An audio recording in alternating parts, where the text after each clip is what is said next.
Americans are, of course, divided in how they vote, always have been, though increasingly they're divided on pretty much everything else as well. Some are blockbusters, professional sports, even what you eat for dinner, who you date, all now political battlefields. Writing over at The Federalist, John Daniel Davidson says both sides of the political divide are radicalizing, but the radicalization on the left is more dangerous, more prone to violence, more likely to cause a culture war that is, quote, going to encompass everything, and that will never end.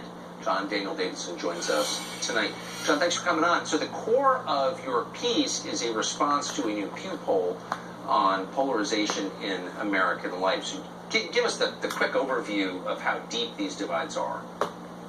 Sure. The Pew poll is a series of 10 questions that the Pew Research Center has been asking Americans for a number of years, going back to 1994.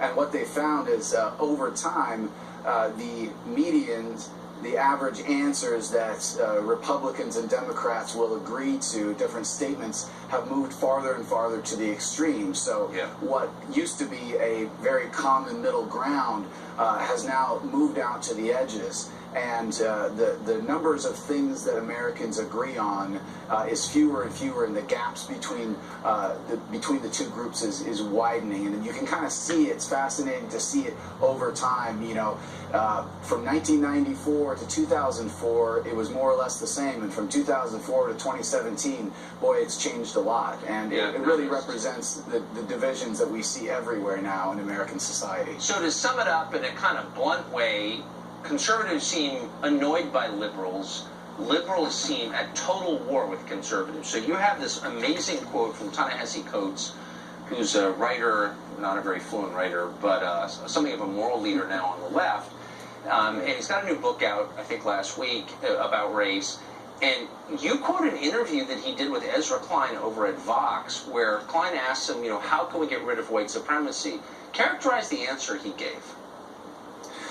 He more or less said that he didn't think that we could get rid of white supremacy without something like the French Revolution. And this is something that he does a lot. He kind of feints toward violence and then backs off, right? But the implication is clear that he thinks America is an endemically white supremacist country that is irredeemably racist, and that the only thing that will reform the racism of America is a kind of a violent revolution and upheaval. He never comes out and says it, but he implies it everywhere.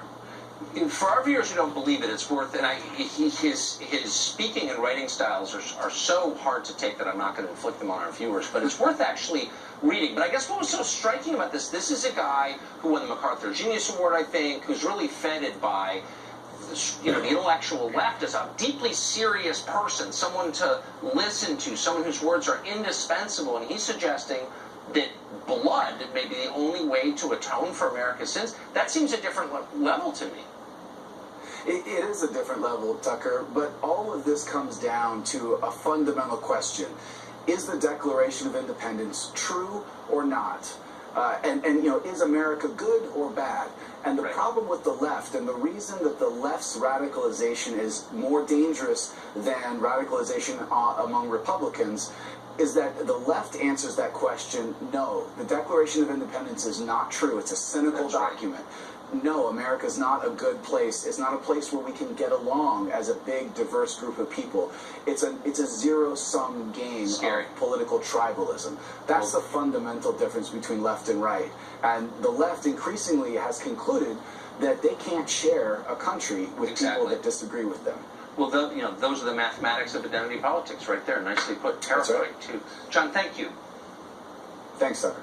Well, an economist said that all married people should be punished because some groups have